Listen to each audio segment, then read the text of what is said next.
I was on the government assistance. I got like $130 a month. I still tied 10% of that. So I received a lot of favor and blessings from God, even through the struggle. So hardships really can build character in you. I feel like in today's generation, we don't have enough hardship for people. And that's why we're so soft. And I think we need to have a great relationship with hardship, with disappointment, with failure. People are literally watching you. And one day they're going to approach you on the day that you really need it. And I did need it. This is your life. You got one chance to live it. And God is going to send certain people in your life to give you that answer to that prayer that you have been looking for. My ex-husband is a great guy, but God was letting me know he was not the right partner. But I went ahead and married him.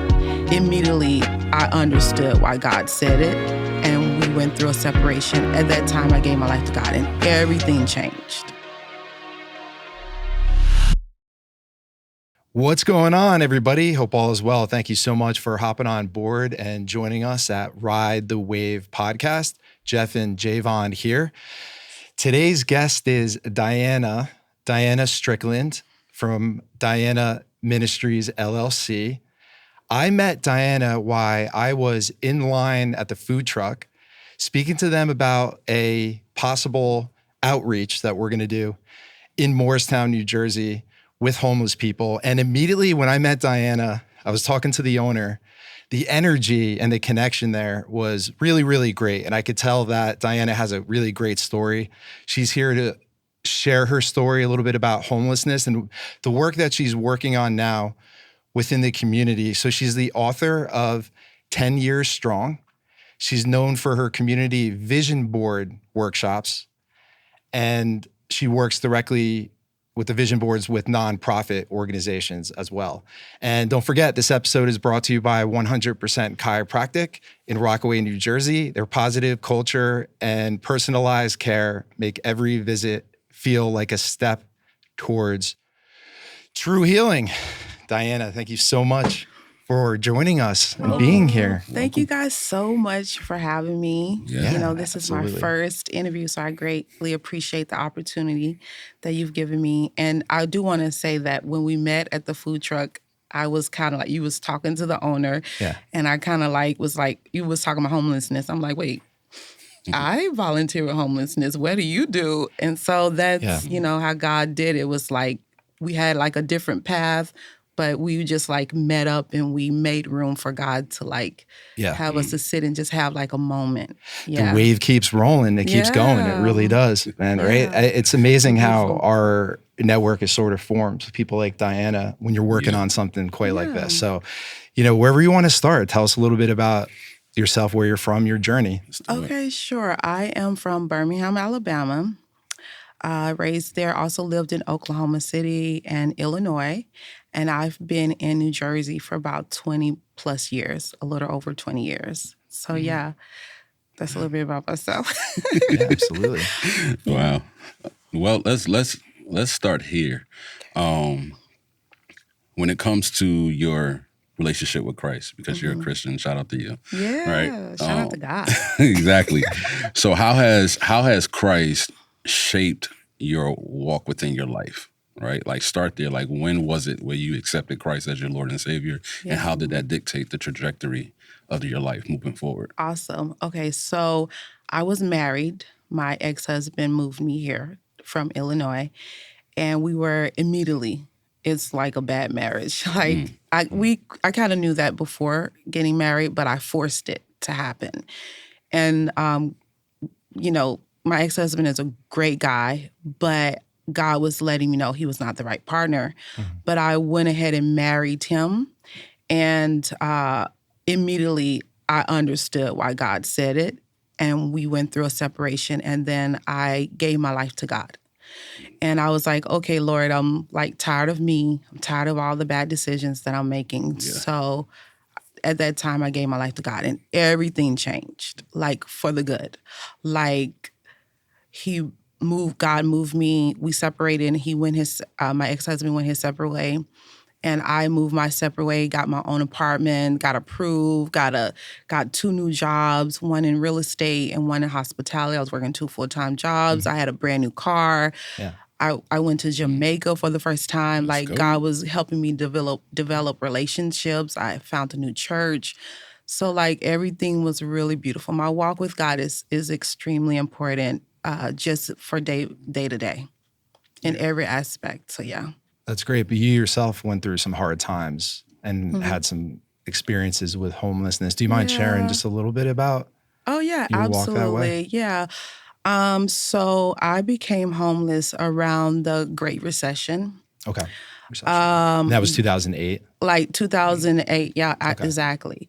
And I worked for a real estate company, a well-known real estate company, and I went from having a lot of responsibility to hardly not having any. And ultimately, I lost my job for various reasons. But the reason why I was homeless, I haven't shared this story in so long, so I hope I don't get emotional. I used to blame people, but I do believe that it was my fault of being homeless, just some bad decisions and bad choices that I made. I don't want to say that I didn't take the Great Recession serious, but I was young. I was always working. So I didn't watch a lot of the news. So I didn't know that during Great Recessions, jobs are not really hiring and things like that. I feel like God did, now that I'm looking back, I feel like he sent me a life raft that I literally declined because it did not look like a blessing. Wow. Gotcha. Yeah, Right? I had one interview for months, and it was in property management as a leasing consultant, and they were not offering me the pay that I felt that I was deserved and that I'm normally used to being offered. And during recessions, a lot of companies, they do not pay you what you're worth. But I didn't realize that. I didn't know that. And back then I was very spiritual, but I wasn't very much practical. So I would pray constantly and feel like the Holy Spirit is leading me. But if it didn't look like my ideal, the blessing, then I kind of rejected. So I did reject it. And ultimately, I ended up losing everything. And when I finally got a job, months later, it was too late. I got eviction notices and got evicted and stuff like that. And I moved to 2 different homes. 2 different friends let me live in their home. So this is the beauty about God. When you reject his blessings, he's still with you. Come on. And he's still providing for you. So I lived with a girlfriend for like 9 months rent-free. I lived with another girlfriend after that for 3 months rent-free. Yeah. But it was time for me to go. And so I was like, all right, Lord, I'm going to start over and I'm going to move into the shelter. And I reached out to Morris County, Homeless Solutions. Home Solutions. Got an interview with them. Homeless Solutions, good place. Great place. Yeah. They interviewed me immediately and was like, okay, we want you to be here. And I was going into like the singles women's section. They had like different sections, and it was both women and men. Upstairs was women, downstairs was men. And I immediately got approved to move in. I did stress my family out because a lot of people wanted me to go back home to Oklahoma. My friend was a regional property manager in Illinois. She sent me an offer letter for the same amount of money. What made you stay? Because when I was going through a divorce, I told God that I did not want to leave New Jersey unless he told me to. Okay. And when things was great, he never told me to. And when things was hard for me, he didn't tell me to. And I was just very spiritual. I was like, I'm going to get through this. And my friends were like, Diana, like, I'm like this proper girl and like background property management, real estate. And it's like, you're not going to make it. And I was like stressing. I was like, no, I'm okay. I'll be fine. God is going to take you. They was like, you're going to have to like carry all your clothes and stuff every day. I call that counseling homeless solution. I was like, what am I going to do with my clothes? And she was like, we have lockers. So they had like lockers. I had like 5 outfits that I rotated for like 90 days. Like 2 pairs of shoes or 3 pairs of shoes. I went from like a closet full of clothes. Of course, I lost everything to like 5 outfits that I rotated. Must have been a humbling experience. And it can happen to anybody. It can happen to I anyone. realize that. I've really learned that I'm in control of really nothing. And then everything I have is because of God. It's really that byproduct of where I was born, the safety nets that I may have in my life. Yeah, the work that I put in and the things that I've done, but a lot of it is not really me. Like it's not all my knowledge. So you tapped into that and you were led by something more. And I admire the fact that you didn't pick up and take the easy route. Yeah. and just leave, that you obeyed there. That was good. Yeah, I did. It did make me who I am today. I definitely don't see how I did it. And now that I'm older, I'm like, whew, I don't know if I could ever go through that again. It's It is hard persistence. being homeless. It's so, Yeah. What was the hardest part? kind of like, well, the hardest part, because first of all, the shelter was amazing for that situation. They had a lot of volunteers. They had people that came out and cooked for us every single day, had professional chefs there. I was introduced to shepherd's pie there. I gained like about 15 pounds. Shepherd's pie. My grandma Like- used to make that. Yeah. Dress for Success. Like, it was like a lot of different programs. But I think the thing that really kind of troubled me at times was my church came to pick me up, and I invited people from the shelter to come with me to church, and they came every Sunday. Someone from the shelter or a group of people would come with me. But like after a month, it's like, okay, I thought God would have me to be there for like a month. Yeah. And then he would just rescue me. He would just like, I would just come from the shelter like a mansion or something. Like his daughter is going to be taken care of. And then like a month went by and I'm like, oh my gosh, Lord, I'm still here. I'm still in this bunk bed. You know, I'm a grown woman coming in up and down this bunk bed. I'm tired. Like, no, this journey is not what was expected on my end, for sure. It really is that vision or that end result's there, but the journey is a series of things that I want that may not be in line with the actual mission, but all those corrections God gives, everything, the direction, I think are in line for that. But it's hard to surrender sometimes. Like before, you were having an issue with giving that up. So the accountability aspect, right? How important is that too, of taking responsibility for the actions that you've taken to get there too, and not blaming just everybody else and pointing fingers into the system too? Yeah. Well, because if I get to the point where I'm spending, the only way you're going to not really blame other people is like you spending quality time with God for years, and he's revealing and showing you, you know, who you are, and, you know, he's changing you within. So time has allowed me to really reflect. But for me to hold accountability is important so that I don't make the same mistakes again. Yeah. You know, so like I just got laid off in November. So now, you know, not a lot. There's a lot going on in the world. So I'm like, okay, well, let me think about what I need to do. Mm-hmm. So I have to find another career. I have to find a job that may not pay me as much, and that's okay. Just get my foot in the door so that I don't go through what I went through before. Yeah. You know, and just kind of like working hard and really listening to the Holy Spirit and realizing what blessings he's placing in front of me, even if in my mind I don't feel like it's a blessing, but it is. Right. And maybe later I will learn that it is a blessing, but being open to the Holy Spirit revealing and showing me things and being obedient to that. So yeah, that's where it's all powerful about. Because in like powerful. in Psalms 119, I believe, I forgot the verse, but it says, "It was good that I was afflicted, so that I can learn your statutes." Oh, wow. So when we're talking about affliction and trials and everything, that is a part of how God deals with his sons and daughters to cultivate them into what he has called them to do. And a lot of times we get in our own way, right? Yeah. How much further would Adam and Eve have gone if they would not have disobeyed, right? So when we're looking at the word and it says obedience is better than sacrifice in the eyes of God, you think by you giving up something, you think that's like God will appreciate that more. But in reality, he's like, no, obey what I tell you to do, where to go, and so forth. Yeah. So I would say what during those times, right, what habits should we develop in the midst of struggle, right? Like while because people are actively in it right now. Yeah. So while we're in it, what should we be developing? So, well, it's a lot. It also depends. I don't know. It's like, because everybody's story is so different, right? And why they're going through something is so different. So it's like if you go to the doctor, you have to tell him your symptoms. Your symptoms, right? So just general overall, I would say definitely praying, reading the word. listening to those gospel Christian music that is going to inspire you, right? And encourage you. Going to church, right? Being really spiritual and connecting with God. I would say more practical things. I would say look into your health.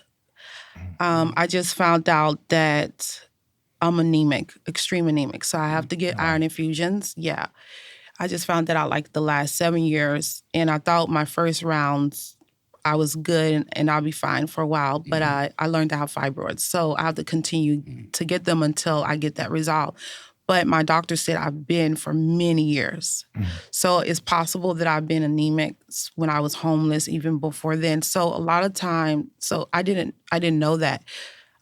I thought like a lot of the symptoms is like sleeping for long hours, like 14, I could sleep like 14, 15, 16 hours, being really tired, walking from one end to the other, getting headaches. I thought it was because I was aging. I thought it was because I didn't exercise, but I had a real underlying issue. And when you don't have the nutrients and you don't have what you need inside your body, sometimes, if you're agitated, you're even more agitated. If you're angry, you're even more angry. If you're like all these negative symptoms, you're even more. And with low iron, they said that the oxygen doesn't go to the brain. So a lot of the bad decisions is not only because of things like I was taught and just being so spiritual, but because I wasn't healthy. And so I would encourage people to say, like, if people going through stuff, I'm like, have you went to the doctor? Have you got like your iron levels checked? Because sometimes people are angry, but they have a health issue, but they are not aware of, and they've been for so many years that they think it's just normal, but it's really not. And if you get those levels checked, then a lot of times you'll wait. People call you lazy, but maybe you're really not lazy. Maybe you just need iron or something. And then like literally when my levels are good, I'm like the next day, I'm like running around.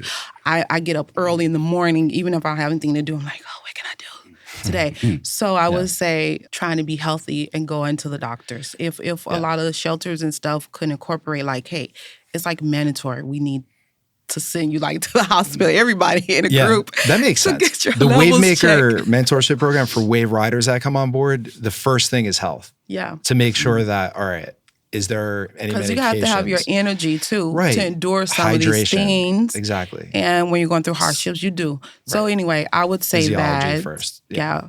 I would say prayer, tithing. I was on the government assistance. I got like $130 a month. I still tithe 10% of that. Yeah. So I received a lot of favor and blessings from God, even through the struggle.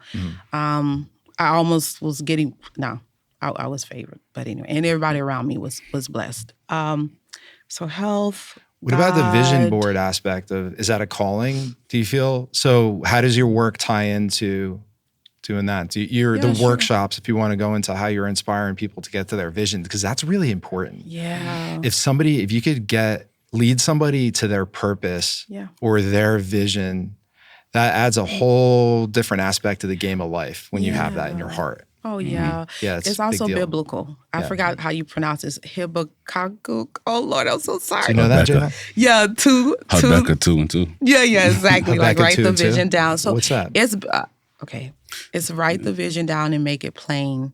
That scripture. So write the vision and make it plain so those that see it may run to it, and though it may tarry, keep running. Yeah, exactly. That's 2 and 2. Wow. Yeah, so it's biblical. So after living in the shelter, like 10 years later, I was like, Lord, I really want to go back and volunteer. What should I do? And he said, he put in my heart to do vision boards. So I go to different nonprofit organizations, the shelter, those who are overcoming addictions, mental health, young adults aging out of foster care, senior citizen. I just go wherever God is leading me. And it's really beautiful. It's a great experience. I mean, most of the people don't even want to be there. A lot of them have never heard of a vision board. They come and they tell me, they made me come in here. I don't want to be here. Like, they are like serious. They're like brutal. And I'm like, oh, with my smile, because I'm like hospitality. High energy. Okay. Okay. You know, I have my little gift cards donated from the different businesses in Morristown. Shout out to Morristown. owners and businesses that give. Morristown is such a good community that like they will definitely give if you ask. And then they sit down and they initially don't want to be there, but by the time we finish, because they also have to share what's on their vision board because it's power in the tongue, they're emotional. Some people are crying because they want to reconnect with their families. And I actually bumped into one of the ladies and she was like, almost everything on my board has come true. And then she was like, you know, it's all about manifesting. And I was like, yeah. So this is a young lady who was at a treatment center for overcoming addictions, alcohol and drugs, or just drugs, I'm not sure. But yeah, so it's a little bit more than like a little cute arts and crafts. It's spiritual. It's really deep. It's a beautiful experience. Yeah. So like when you're doing that, right? That's awesome. Because this is for the people that's going to ask, right? Okay. So when you're doing that, what's the distinction from the New Age community, right? Because now what you're talking about is manifesting and different things like that. You're talking New Age language, right? Okay. So now it's a whole different generation. You start speaking spiritual, now people don't know what God you're talking about. So what would be the distinction if somebody is in the church, right, or they are believers versus somebody who's like, I don't know, I'm just manifesting my life. How does that differ with believers, with forcing a life God has not called you to do? You get what I'm saying? No. So it's like this. Repeat it again. So if we're talking about like scripture, right? Okay. Scripture says delight in the Lord, right? That's an abiding, that's hiding, that's spending time with him. Delight in the Lord and he will give you the desires of your heart. Oh, right. Right? Right. So there's a Okay. first step before the other one. We say he will give, So how does that differ with, I'm not forcing everything I want in my life, but I'm submitting to the will of God. Okay.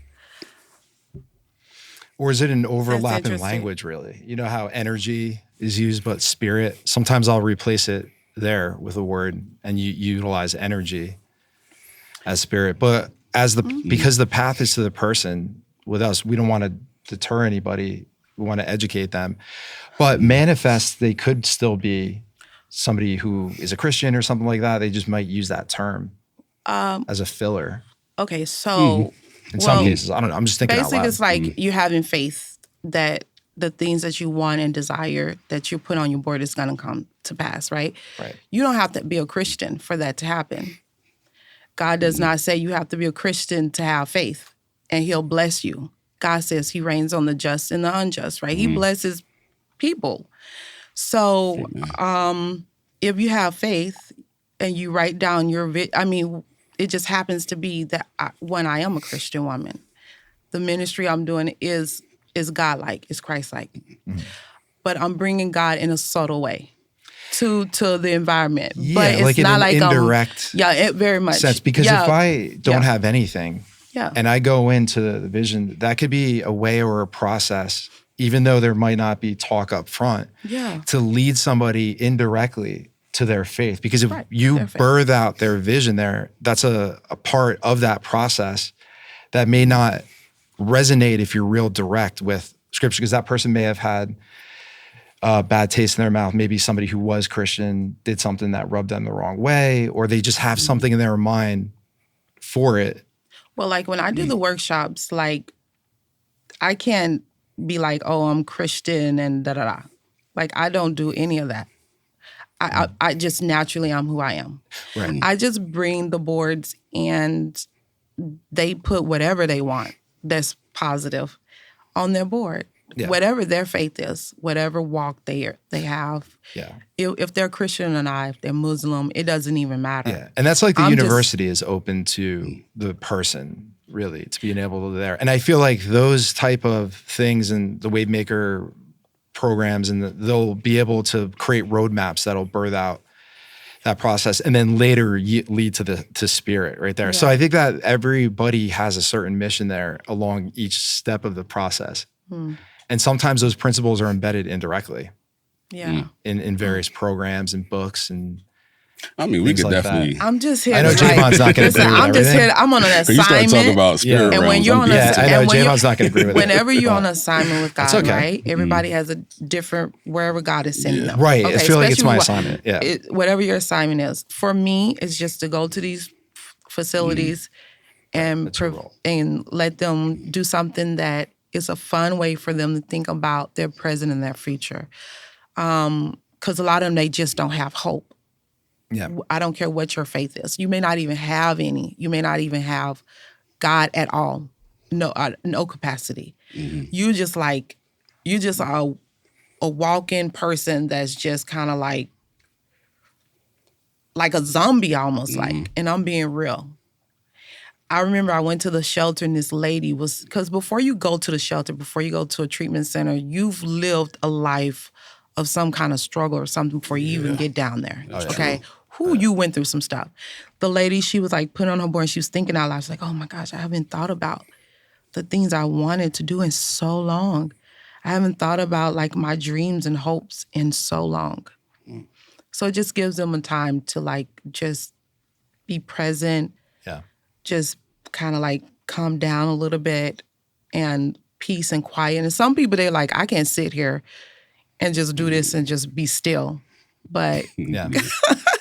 but God has a way of controlling the atmosphere. Yeah. Yeah. What do you think on, like, why do you think people in struggle focus so much on the negative versus the thing that can get them out? Like, talk about that spiritual warfare, that mindset. Oh my You know what I'm saying? gosh. I used to say, let me just tell you something. I was in a shelter one time. There was there were volunteers that came to prepare good hot meals. Okay, I gained 15 pounds. Listen. There was a woman there, young adult, and she had a child there. Now you're like the shelter, it's peaceful. I mean, for the most part, it was peaceful. You got, you're not outside in the street and stuff. And she was complaining about the food. I mean, like literally came out her mouth, and I was so like shocked because I'm like, wait, we're in a shelter. Like, I know. How you like complaining? Know your she was like audience. legit Yeah. complaining, and then she threw the food away. Wow. So there are people who are just, I don't know if it's a spiritual thing. She, at the shelter, they had different types of people, families. They had mental illness people. They had like different sections. She wasn't on the side of like the mental illness part. She was more like the family, but it could be a combination of things. But she was just a complainer. There's some people in this world who are not grateful and thankful, even if like everything is given to them. They are just complainers. I don't know if it's a spirit of complaining that needs to be rebuked out of them. But naturally, people gossip. But there's an energy to negative some people talk. are just negative, and also it could be whatever they've gone through that led them there. You know what I mean? That nothing is making them that happy. But that's why it's important for Christians and believers of God to be role models and examples. Yeah, absolutely. You know what I mean? Like even just your present, you just smiling all the time. Maybe they don't like it. Maybe they're like, but after a while they sit, maybe they'll warm up to it. Or maybe when they leave, they were like, oh, I remember that lady. She was so positive all the time. Yeah, it's consistency too. And doing what we say, I think, is really important because that trust has been so broken in the community that they're waiting for somebody to just drop the ball. And, oh, you said you were going to do this, but it didn't end up happening. I think there's a lot of promises that get broken. That was not my experience through the shelter and stuff. Whatever they promised, they delivered. Okay. It was an amazing experience. And this is around the time of this was the Great Recession, 2009. So they were probably beefing up funding, and they were doing things on top of what was going on. Because I'm sure there was a lot more of that, like especially with COVID. So there was probably more focus on the shelters, given the fact that people were having more issues. I don't know. I think that there's a little bit of a backtrack when I'm speaking to people in the community. Yeah. But everybody's different. Everybody also navigates resources differently. Yeah, and everybody's perspective is different. Yeah, exactly. I'm just going off of that. And then again, I was favored. Okay, so there's another element. Let me just say. So when you're walking with God, you're like favored. Like when I moved out of the shelter, I had an studio apartment, because they give you like a list. I was still on government assistance for like a year. And they give you like a list of apartments and rooms that will accept and they where the government payment for your rent and stuff. So I got a studio, and it was this wealthy woman who helped all the homeless people. If you spoke with her, and she was a volunteer, and she volunteered in the church that was in Morristown. Yeah. And this church, I don't know if it's still there, if they still do it, but like they would have like coffee and tea and bagels and stuff like that. Is so that you could Our be Promise? Somewhere. Our Promise. It's by the that's attached to library. that? It's by the library. Oh, by the library there? Right across from the library. All right, Like Nourish? the library right here, and then the church is like right there. Okay. That's good. And Yeah. her name, I'm going to say her name. Her name was Karen Hansen. The matriarch of her family, they have a real estate company. She was an older Caucasian lady, came from wealth. Like, I'm not even like for real wealth. But I didn't even know how wealthy she was until years later when I moved out and Googled her. Sorry. But if you came to her with a list of whatever you wanted, she gave it to you. I moved into this apartment. She asked for a list, and she furnished the entire apartment. Wow. When I got a job, really she had her friend give me a car. I just had to give her $1. That's amazing. I think what's powerful about that too, that you said, one, shout out to the standard of excellence that is out there, right? You have to have a standard of excellence out there so that people understand, like, this is where quality of life comes from. But that by you saying people would give her a list, right? And that's for the people who don't have, right? Who think just because I don't have the money, I won't ever get, right? That's not how the Lord works. That's not even how life works, right? You have to be prepared, right, to give or say what it is that you want, right? Like, if we're speaking about the word, I love when Jesus turns to the guy that's blind. Now, these are blind men calling out to him, and he turns and he says, "What do you want me to do for you?" Now, you already know that I'm blind, but he asked the question. So I would say to so many people out there, you have to know specifically what it is that you need when it comes to your life. Like, this is your life. You got one chance to live it. And God is going to send certain people in your life to give you that answer to that prayer that you have been looking for. So I just wanted to put that out there because it was powerful. Shout out to Karen. She actually passed away during COVID, man. But shout out to her Karen. family. Yeah, shout out to Karen's family. She was a beautiful soul. Wow. I mean, even though she was wealthy and not a lot of people know it, or knew it, she was in there with us. Come on. Like, she didn't have bodyguards. Like, let me just tell you, her husband had, like, in the Newark airport with his picture at the top next to Whitney Houston. Come on. Okay, that's what I'm talking about. Yes, okay, God will put people in your path. Yeah, that's you true. just flow with you flow with God. And if he's going to bless you, accept the blessing. If you continue the relationship with the person, you do. If not, just move on. Yeah.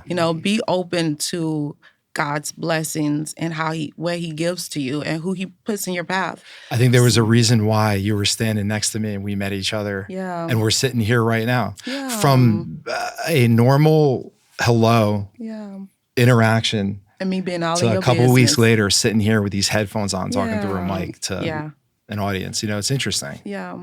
When you really put yourself out there and you break that barrier and you're obedient. And not afraid to talk to people. Right. Yeah. Don't be afraid to speak. Yeah. Right? A lot of people don't know. That was just a simple encounter in my mind. Yeah. Right? I'm going by my day, but God had a different plan. Yeah. Right? Something better. And this is a beautiful experience, and I thank you guys for that. So. Yeah, absolutely. Like, I talked to somebody, I forget who she was, maybe my, at the time, nutritionist or something, Luigi or not Luigi. Oh my gosh, I can't remember her name. I'm sorry. Sorry, nutritionist, but she was saying that, I lost my train of thought. I'm sorry. That's okay. Come back to me. Yeah, come back. Yeah, it threw me off when I went. And just, she said something that stuck out. I just can't remember it. Okay. I might think about it. Okay. If it comes up, I'll That's all good. It. So when it comes to, I would say, right, let's go back like 5 seconds when you were talking about like always be ready. Well, not always be ready to speak, but don't be scared to speak, right? Mm-hmm. I would say, like, talk more about how serious that is in a person's walk that is going through something, right? Because a lot of times when people are going through anything, and I think I said this in the other podcast, Proverbs 18:1, it says, isolation leads to selfish desires. And many times we like to isolate ourselves because we think that what we're doing is best because the world can't offer me nothing. They did this to me, yada, yada, yada, right? But how important is it to speak up when you're in the midst of positivity and opportunity around you and not just stay stuck in your own world? I don't even know how to answer that. That's kind of powerful. That's a lot right there. Well, how has it changed your life?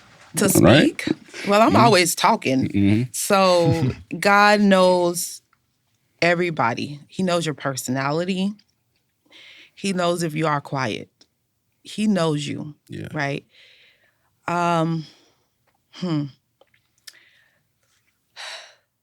Hopefully, well, not hopefully. God is always working. So he will bring people in your path, even if it's just a buddy, to help you, kind of lead you, kind of like guide you a little bit. Yeah, absolutely. You know, I've experienced that. Yeah, exactly. Yeah. And it's really important, especially when you're going through hardships. I remember when we were in the shelter and it was like maybe 8 women, I think, in the room. And we were all like very supportive of one another. One lady gave me her hoodie. When I first got there, we were doing each other's hair. We was always like sharing information.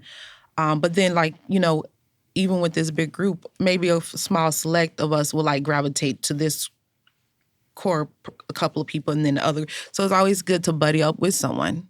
I would encourage that for a lot of people, like, because then a lot of us that buddied up with someone, we went on to do, you know, move on and I don't want to say do great things, but no longer homeless and working and having good jobs. And I did see like one guy, he was like walking by himself. He wasn't with us. I had just left the shelter when he was coming in and I seen him walking and I'm like, he looked like just like almost like a lost soul by himself. And I'm like, dang, he ain't got nobody to be with him. Like to support him, like, hey, you send your resume out? I sent my resume out, like holding each other accountable and just kind of cheering each other on.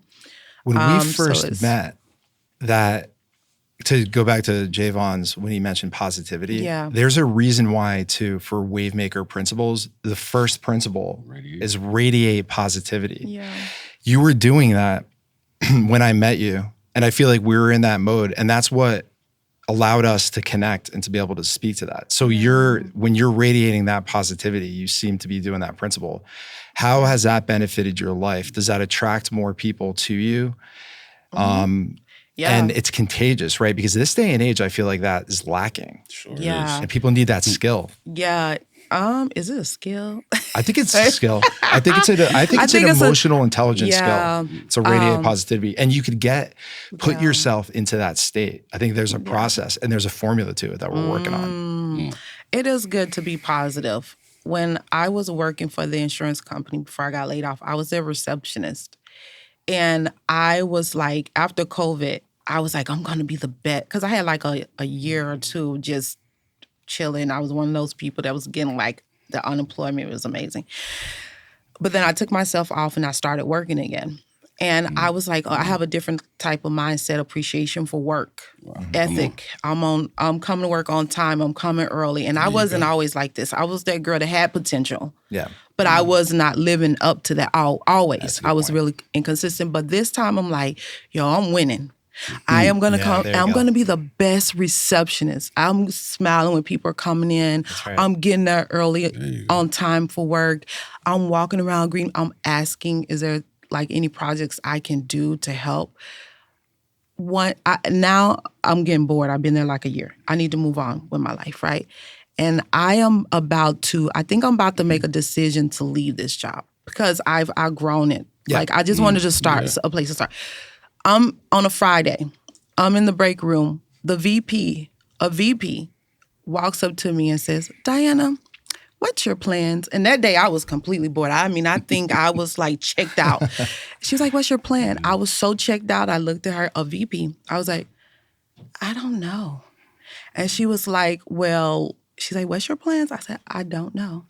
She said, okay, well, I have a position that's coming up like for a group and I would love for you to apply.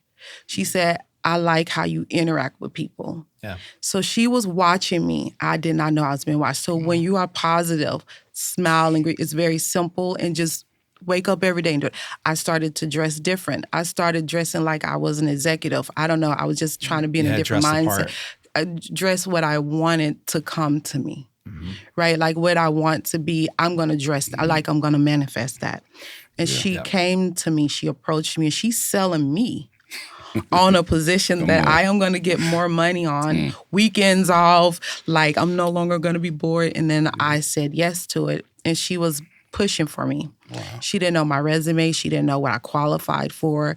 She went off of personality only. There it is. Personality. I was the receptionist, and then I went to be an underwriter assistant. She said, Diana, I will have someone next to you to train you.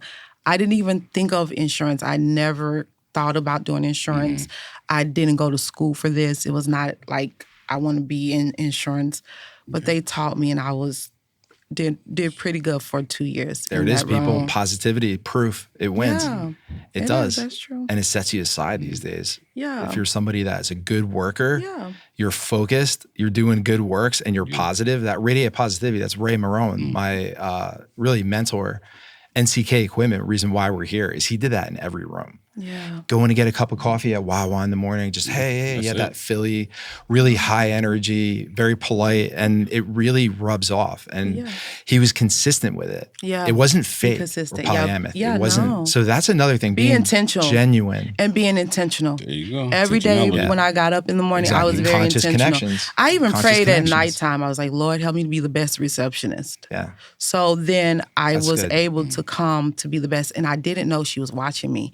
You don't know who's watching you. People are literally watching you. And one day they're going to approach you on the day that you really need it. And I did need it because I think I was about to leave. He recently passed. His name was Bossity.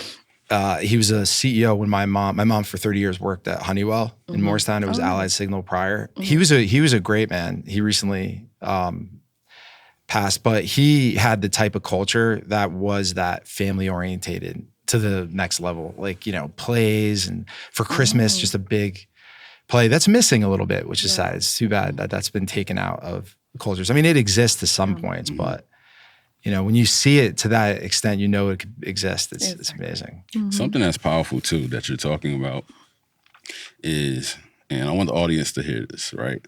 Develop this concept of be, do, have, right? You must operate in the being, right? Be in the state of being, right? You can't try to be a human. You just are a human, right?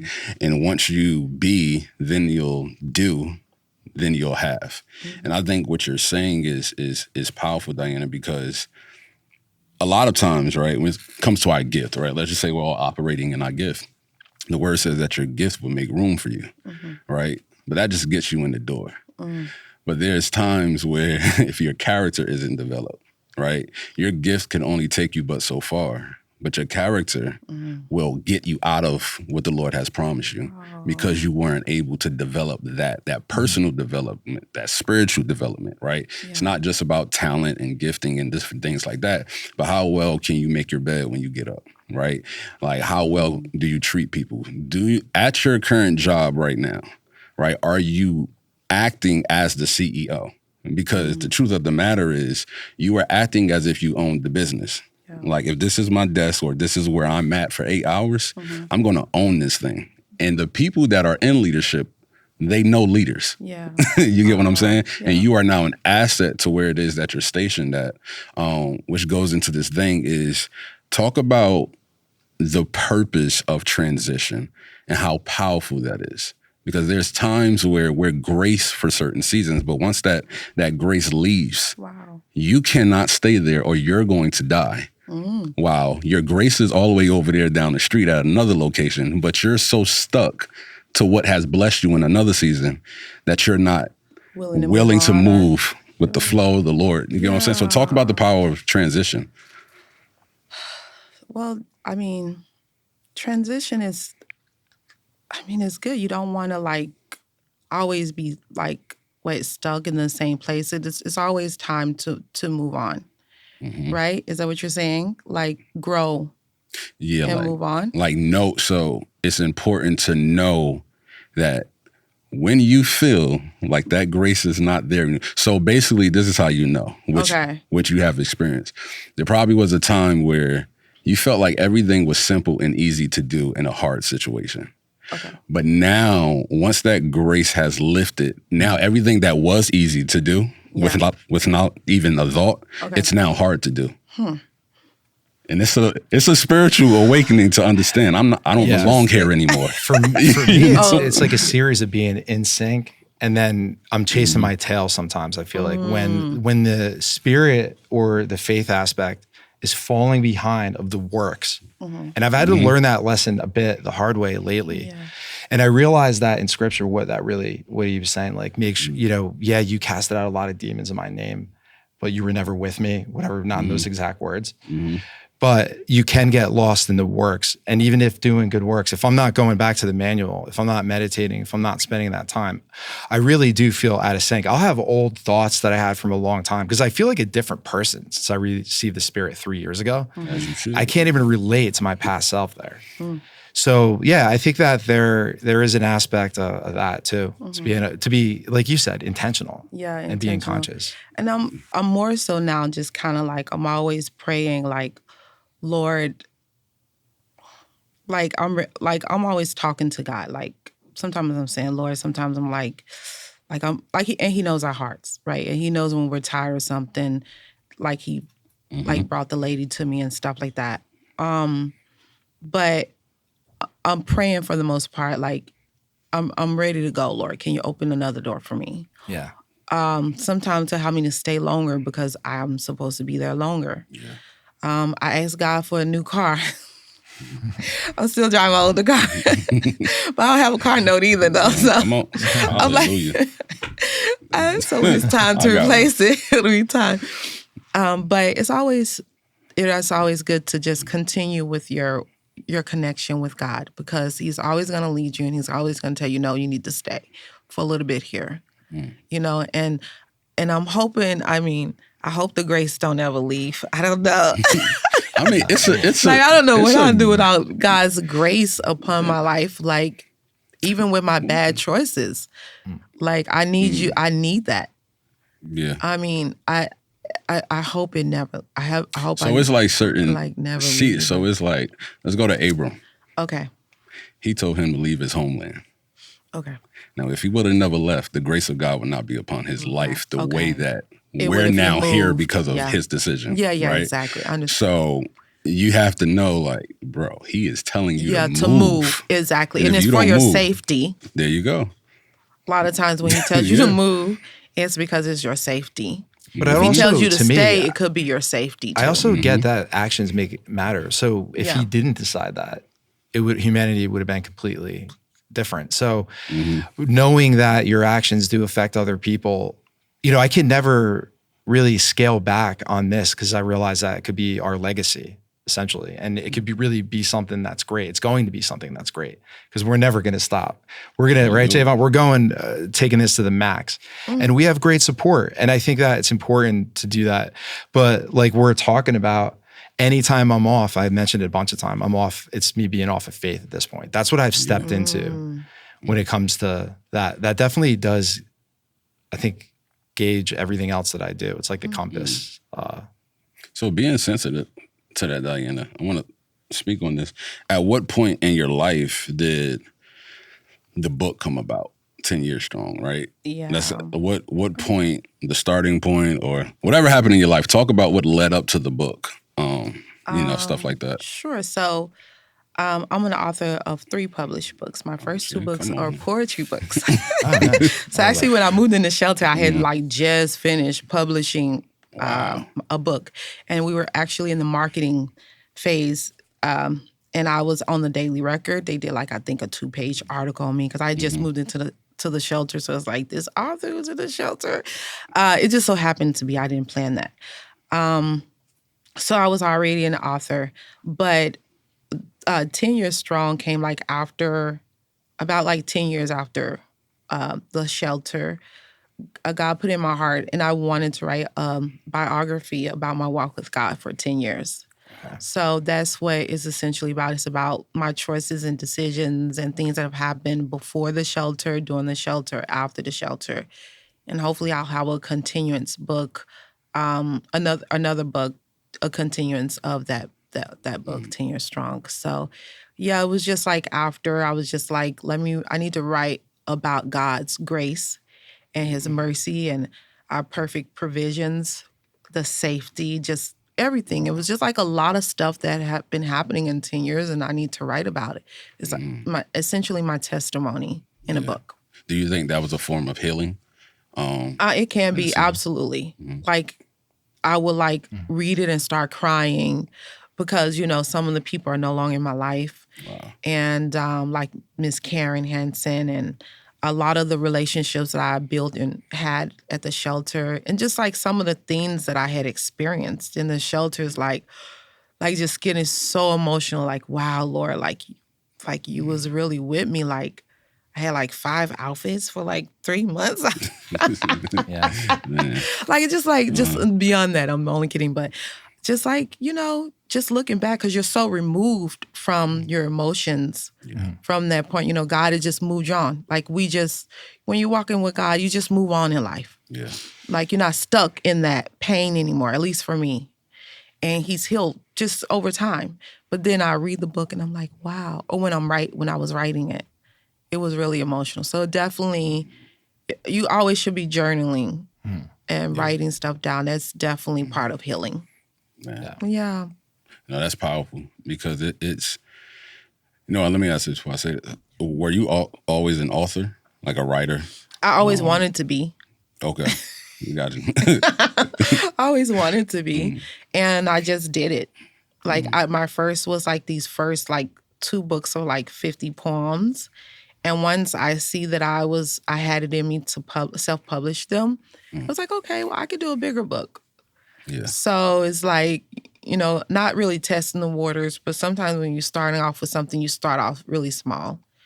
And then it progressed to something bigger. So yeah, I never thought I'd author a book. I wanted to, I felt like, but never really realized the direction I would go or have something specific. But yeah, it is. It's you're releasing something out into the world that is you, yourself. That is you're putting out there. So I think that is good, that creative process of bringing that out. And digging into your past is important. Yeah, and not being scared or afraid, because I'm very detailed about everything.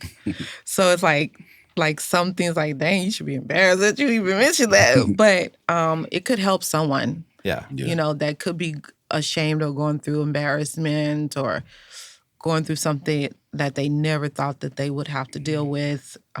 Either they put themselves in that position or just life happened. So hopefully it's a blessing. It definitely blessed me, and I'm proud of myself to be an author. I don't think anyone in my family is an author. So I mean, it's not let me not be negative. I was about to be negative, but no matter the sales of the book, just the accomplishment of finishing something is really nice. So yeah. So tell the audience the purpose, or I would say the power of not belittling who you are in a situation you don't like, right? Because I feel like when people are going through, which we all do, I don't care how successful we are, you're going to go through something again, right? Yeah. We see it in the news all the time. Most famous people still going through stuff. Yeah. But when it comes to that, speak to those that are coming up and now, the Lord put something into them, or man, I really need to do this. But their environment does not complement what they see. Talk about how the Bible said, do not despise the days of small beginnings, and how beautiful and treasure that is, because you're growing. So just talk about that in the season. Just do it. Just do it. I know sometimes people, maybe it's finances, why they feel like they can't do something. Maybe they don't have the money or something like that. But do your research. Online, there's a lot of resources, a lot of companies that will offer the services for cheaper than somebody else. So I'll just say, just make the time. Just, instead of being distracted, which I'm still growing and learning not to be. Put that time that you put on Instagram that they not paying you to be on there all day, and put it into like simple, like if you want to be an author, write down in your journal and write your plan down. Mm-hmm. I mean, it's the first thing is to write it down. The next is to speak it, even if it hasn't happened. And the third is like, okay, well, how can I execute it? Sometimes as Christians, we think like, oh, we need to quit everything. God has given me this brilliant idea. And I'm going to go through whatever. And everybody shouldn't have to go through whatever. Not everybody's going to go through a shelter, and you don't have to go through hardships to be a wonderful human being, okay? Right. And go through certain struggles. That's not for everybody's journey. But I just say, like, just go to work sometimes and invest in your ministry, invest in your business. You'll probably be having to put more money in it than you're getting in the beginning. But don't be afraid of that. Just start. Wherever God is telling you, just start. Even if it's just small. Meeting someone. Reaching out to people on Instagram. Barnes & Noble donates to me because I reached out to the CEO. I prayed to God, and I was getting donations from people. But then when they did the layoffs in my job, those people were no longer around. And I'm like, oh my gosh, this is so important for me to do. Like, I have no magazines now. Like, what am I going to do? It was in the middle of the night. I sent the CEO, I found him, I sent him an email of Barnes & Noble's, an email like this long, pleading, like begging. He responded the next day. There you go. And he said, I don't know what we can do. He had like 2 sentences, but it was powerful. A couple of hours later, that same morning, the person that's over all the magazines said, we would love to support what you're doing. Wow. So it's like going outside just not the being box. going outside the box, not being afraid to skip people and go to who you need to. Being creative in your network and trying different things and not just trying things and just doing it. A lot of people assume up front that they can't do something before they even act it out, before they even try. I mean, it's so common. I think also when you go through hardships, it makes you to be a very strong, bold, hardcore, like 100%. I can get this stuff done. Like if you, especially when you go through, like I'm like a different person. I think I would have been shivering. I definitely wouldn't be doing what I'm doing right now had I not. Now I was not supposed to go through that because remember he sent me a life raft. I didn't take it, but he still said, I'm going to take care of you, even though you're going to go through this. Yeah, you're redirected. He didn't call me to go through it. I don't think he called me to go through it. But I went through it because I rejected what he sent to me. But he still blessed me and showed me favor through it.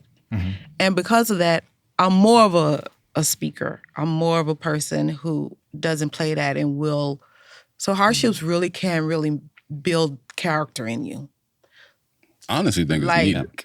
I feel like in today's generation, we don't have enough hardship for people, and that's why we so soft. You know what I'm saying? So I believe, like anybody that's going, I mean, I don't know no successful person outside of 1% of Americans who actually inherit wealth, right? And we see how they turn out. So outside of that, we're talking about self-made millionaires and billionaires in this country. And I don't think not one of them would say this was the easiest pathway that I've ever gone through, right? So the hardship, I think when people expect an easy route, you have already failed, right? And I think we need to have a great relationship with hardship, with disappointment, with failure, because the perspective, once you switch that perspective, I believe that, your life is going to change and you'll actually get there faster because your identity is different. Can I just share something real quick? I went through hardships because I was somewhat of a disobedient person, okay, before the hardships. I had someone that had great potential to be a really awesome or somewhat of a cool human being. You are. Thank you.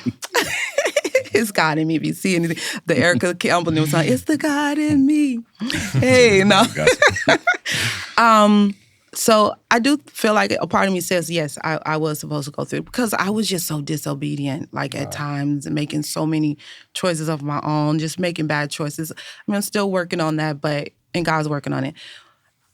okay, so because of that, that's in the shelter and hardships has made me who I am. But there are some people who just grew up making good decisions. And there's nothing wrong with that. And they, like, example for Miss Karen, who, in my mind, she just grew up, like, from my conversation, because we continued a friendship after. And she just grew up somewhat, no, she didn't grow up in wealth, but she married and they just worked really hard. There are people in this world who just make great decisions for themselves and they just work hard and they have faith, right? So God said, with faith without works is dead, right? You don't even have to be a believer for that. There's a lot of millionaires who are successful who aren't even believers, but they have great work ethic. Yeah, you got to put in the time. And they do have faith in what they are doing, right? But what's beautiful about Christians is that we know how to balance stuff. We know how not to overwork and do overly doing stuff, and we don't strive to be millionaires. God said, don't strive to be rich, you know? But if you are making great decisions in life, there's nothing wrong with that. And you're a millionaire and you're doing great for yourself. But those who have to go through hardships because God, you know, almost like before you just weren't being controlled, then go through that too. Welcome that and learn from it and just do better in life, you know? Yeah, I think that's great. Good way to segue out. What do you think, Javvon? Nah, it's good, bro. Yeah, this was really good. And go to dianaministries.com. And Diana, any Instagram, any social media accounts you want to share with the audience? Or is there Diana anybody? Ministries. Okay, if they want to reach out to you for the vision board stuff or anything like that too? They could, Diana Ministries for Instagram, or they can email dianaministries@gmail.com. And I am open to it, so yeah. All right. Yeah, absolutely. Thank you guys so much for joining us at Ride the Wave. We appreciate you, Diana. Thank you again. Did great. Take care, guys. Bye. Thank you for tuning in to Ride the Wave. It's been a pleasure having you with us as we explore ways to make a positive impact together. Remember, every little wave creates a ripple of change. We appreciate any support you can provide as we plan to build an all-inclusive, modern campus and empower communities. For details on how you can contribute through various platforms, please visit us at ridethewave.org. Until next time, keep riding the wave of change with us. I'm Jeff Fisher, signing off, but the journey continues.